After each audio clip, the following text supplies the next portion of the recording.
Olá, pessoas! Olá, seguidores do perfil do Instagram Dib Espiritismo e também do canal do YouTube. Estamos agora aqui no capítulo 17 do livro Sinal Verde, né? O capítulo se intitula Dever e Trabalho, né? Dando continuidade ao nosso estudo, né? Ao nosso estudo dirigido dessa obra do espírito André Luiz, psicografada por Francisco Cândido Xavier, o nosso Chico Xavier, que são apontamentos simples de questões cotidianas, questões até domésticas, mas que são importantes no nosso aprimoramento, né?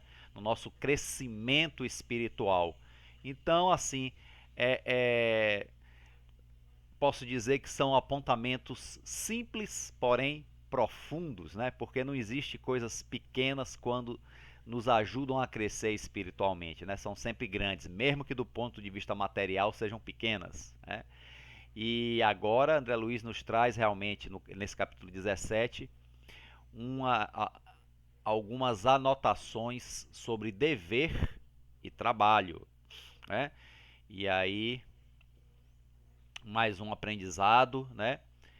Mais um aprendizado, assim a gente mais uma vez abre o nosso sinal verde para a gente seguir em frente na nossa caminhada evolutiva, que foi por isso que André Luiz, que eu sempre digo em todo vídeo, né, usou a simbologia do sinal de trânsito como para dizer que a gente deve seguir em frente na nossa caminhada espiritual.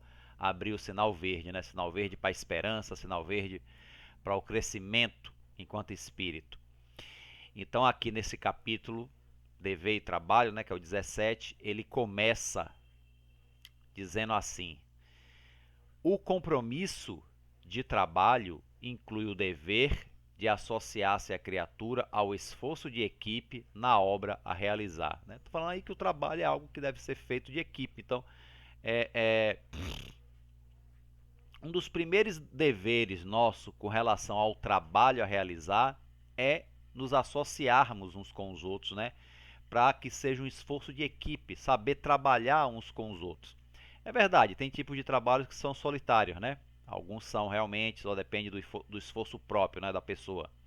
Mas assim, a maior parte não. Quando a gente trabalha, por exemplo, e tem um emprego, você vê que é uma equipe, né? Cada um tem uma responsabilidade. Até mesmo um trabalho doméstico, né? Eu aqui, por exemplo, eu e minha esposa, a gente é que faz a faxina daqui de casa, né? Cada um faz uma coisa. Por exemplo, ela disse que eu não sei varrer, né? Que eu varro muito mal. Então ela varre melhor que eu, ela varre. Então eu fico com a louça, né? Eu lavo o banheiro, aí ela limpa os quartos. Aí, quer dizer, a gente divide o trabalho. Quer dizer, se até no trabalho doméstico é importante que seja assim, né? Ainda mais num trabalho, né? Um trabalho profissional, né? Ou mesmo num trabalho voluntário que a gente faça em qualquer lugar, até mesmo no centro espírita, né? Que nós espíritas frequentamos. Você vê que o trabalho em um centro espírita, a tarefa, é uma coisa feita em equipe. Então a gente tem que se esforçar para sintonizar bem uns com os outros para que o trabalho seja bem feito, né? Em todas as partes dessa equipe, o trabalho em conjunto, né? E aí ele continua aqui: obediência digna tem o nome de obrigação cumprida no dicionário da realidade. Quer dizer, obediência digna, gente, é a gente atender consciencialmente os nossos deveres, as nossas obrigações, né? Cumprir. Então a gente tem um emprego que a gente não está satisfeito com o emprego, por exemplo. A gente só está nesse emprego porque precisa, né? Porque tem que pagar as contas realmente, né? E aí a pessoa não gosta e aí trabalha o mínimo possível, faz corpo mole no máximo possível, né? Isso aí, assim, uma atitude para nós que já temos as luzes espíritas, não é uma atitude muito produtiva, porque até mesmo um trabalho difícil, um trabalho que, né, que nos estressa, vamos dizer assim, pode ser uma ferramenta de evolução se nós soubermos usá-lo como essa ferramenta, né? E aí o trabalho não é só um ganha-pão, um ganha-coisas, né? Um paga-contas, que é importante, claro, mas também acaba por se tornar uma ferramenta de evolução, porque nos testa na nossa paciência, na nossa tolerância, na nossa perseverança, na nossa capacidade de lidar com momentos de crise, né? E de sairmos, conseguimos equacionar momentos de crise, né? É claro que falar é fácil, né? Agora tá lá no meio do furacão, né? é outra história. Mas é como os espíritos nos dizem, né? A gente só cresce através do esforço próprio, né? É fé, né?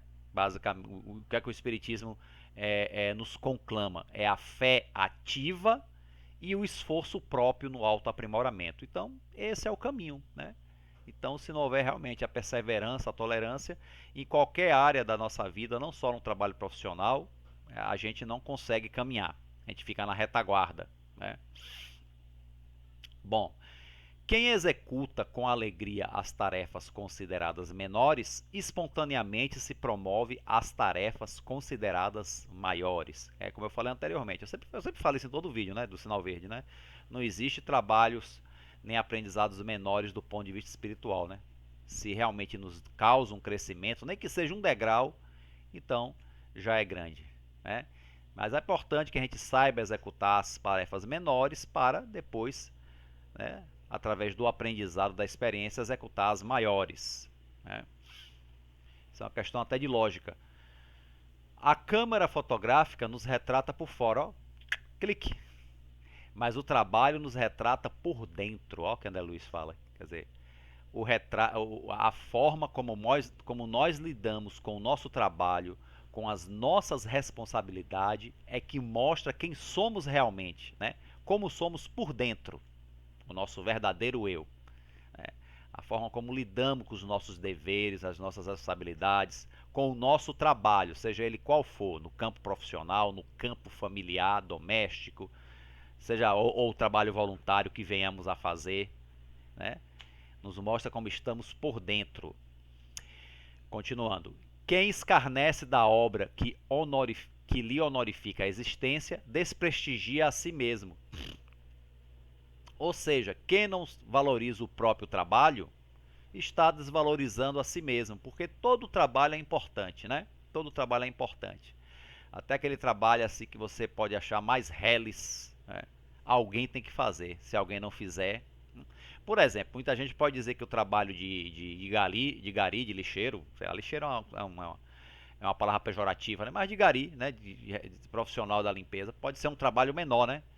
Eu lembro quando eu estava na escola, dizia, se você não estudar, quando crescer vai ser gari, né? Vai catar lixo e tal. Né? A gente sempre bota como um trabalho menor. Mas será que é menor mesmo? Quando os garis fazem greve, olha a falta que eles fazem. Então não existe trabalho menor. O trabalho do gari é um trabalho importantíssimo, né? E que deve ser valorizado, com certeza, sempre, em todos os sentidos, não só no pagamento salarial, não, mas em todos os sentidos, né? Vamos respeitar realmente. Todas as pessoas são importantes, são tão importantes quanto os doutores, né? Cada um no seu momento, no seu serviço, né? Servir além do próprio dever não é bajular, e sim entesourar apoio e experiência, simpatia e cooperação. Tem gente que faz, né? Tem gente que gosta de bajular o chefe, tem uns puxa-saco, né? Tem até aquela música, o cordão dos puxa-saco cada vez aumenta mais, e aumenta mesmo. Mas não necessariamente você realizar um trabalho no seu serviço profissional além do seu próprio dever, não é necessariamente querer bajular, depende da intenção de cada um. É você acrescentar mais a si mesmo, né? Por exemplo, tem aquele trabalho que você pode terminar hoje, basta você ficar um pouquinho mais no trabalho, uma meia hora, uma horinha a mais. Só para não trabalhar mais, deixa isso para amanhã. Para que isso, né? É uma coisa até que atrapalha a dinâmica do serviço. Então, muitas vezes a gente pode terminar uma coisa ficando um pouquinho mais no trabalho. O que é que tem de mais? É um trabalho a mais. Você, inclusive, pode não ser para puxar o saco, mas você ganha alguns bons olhos, né, dos seus empregadores, no caso, né? Não sempre necessariamente, mas pode ter também essa possibilidade, né? Então, assim, é você demonstrar boa vontade, cooperação para que o trabalho seja concluído e concluído bem feito, que é importante. Então, muitas vezes a gente passa um pouco do horário nesse sentido, né? De querer ajudar mais a cooperar que o trabalho seja feito da melhor maneira possível, né? Eu realmente já houve muitos casos de eu ficar depois do horário para terminar, para concluir bem o trabalho, né? Nem sempre dá, porque quando a gente às vezes tem compromisso depois do trabalho, né? Mas aí é uma questão realmente de ocasião e organização. penúltimo parágrafo, né? Na formação e complementação de qualquer trabalho é preciso compreender para sermos compreendidos. Quer dizer, tem que haver compreensão mútua, né? Compreensão mútua de quem trabalha, compreensão mútua de quem lidera, né? Tanto do subalterno quanto da chefia, né? Tem que ter uma compreensão mútua dos deveres que cabe a cada um. Isso cabe a todos os outros trabalhos também, se você aplicar.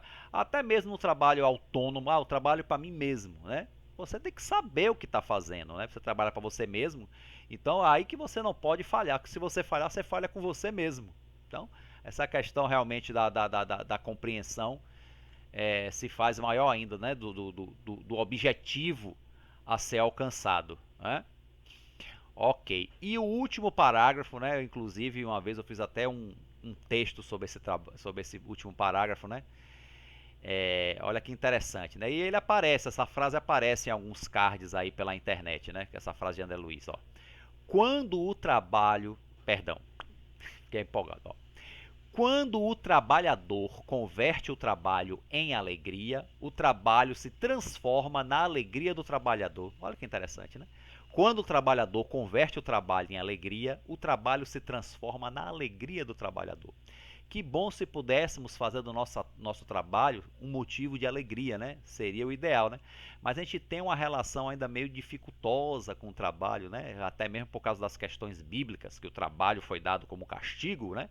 Porque Adão e Eva lá comeram o fruto proibido, aí fez, agora serão expulsos do paraíso e vais viver do suor do teu rosto. Estão botando o trabalho como um castigo. Então a gente tem um pouco essa herança, né? E essa questão, né? Então, assim, trabalhar com alegria, são poucos que realmente assim, que dizem assim de coração, poxa, eu gosto do meu trabalho, eu gosto de todo dia trabalhar com o que eu faço, né? Esse aí é realmente a pessoa verdadeiramente feliz com o trabalho. Ganhe ele muito dinheiro ou não ganhe, né?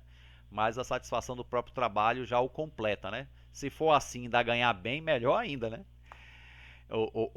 E isso se aplica também, claro, né? A gente sempre vou para o trabalho profissional, mas, por exemplo, o trabalho que você presta, né, voluntariamente em uma ONG ou no centro espírita, é um trabalho, por exemplo, eu, quando faço tarefas no centro espírita, eu procuro fazer com alegria. Ainda que seja uma tarefa árdua, uma tarefa difícil e tal, mas se eu estou fazendo ali, estou fazendo pelo meu crescimento espiritual, pessoal, então eu procuro fazer com alegria, né? Não é a alegria de ficar pulando, não, mas é aquela alegria, é aquele bem-estar íntimo, né? Aquela coisa, né? Que mesmo cansado a gente está sentindo aquilo, né? Então é interessante que se pudesse ser assim no o trabalho doméstico é chato limpar a casa, né? Mas se puder fazer isso com alegria, né? Bota uma música. Ajuda bastante, muita gente faz isso, né? E é o que nós fazemos aqui, né? E no trabalho profissional, ó, a maior parte eu conheço pessoas assim, tem uns que gostam do trabalho e trabalhariam com isso mesmo que não precisassem, mesmo que não precisassem do salário. Tem esses, mas essa é a minoria, né? Pelo menos do que eu conheço. Tem aqueles que gostam do trabalho que fazem, mas se não precisasse trabalhar, não fariam. Porque tem que trabalhar, gostam do que fazem, mas não gostam a ponto de fazer se não precisasse. Esse já é um número maior de pessoas. E tem aqueles que não gostam, mas trabalham porque precisam, porque precisa pagar as contas. Esse eu vejo que é a maioria, né? Mas que bom se a nossa relação com o trabalho fosse uma coisa mais saudável, uma coisa mais tranquila, né? Não fosse esse peso, essa cruz que para muitos é, né? Ir para o trabalho, né? Porque realmente só porque tem que pagar as contas. Então, assim, é importante que nós criemos um olhar diferente com o trabalho. Nós espíritas, né? Nós que já temos as luzes espíritas, já podemos criar um olhar diferente com o trabalho. Mesmo aquele trabalho difícil que a gente não gosta, óbvio. Se a gente conseguir uma outra oportunidade para uma coisa melhor, tudo bem, a gente sai desse e vai para o outro. Ótimo. Mas se ainda não dá certo, se nós temos que permanecer nesse serviço porque precisamos, então vamos tentar convertê-lo numa coisa menos sofrida. Vamos, como eu sugeri anteriormente aqui, vamos usar esse trabalho difícil como uma ferramenta de crescimento espiritual, né? Vamos tentar, né? No exercício da tolerância, da perseverança e tudo mais, né? Se não der para transformar em alegria, mas pelo menos vamos transformar em algo útil além simplesmente do ganho salarial, né? Útil para nós, no nosso crescimento interior. Ok, gente? E assim terminamos este capítulo. Muito bom, né? Muito rico, né? Então a todos que assistiram o vídeo aí, muito obrigado. Até o próximo vídeo. Um forte abraço e fiquem com Deus.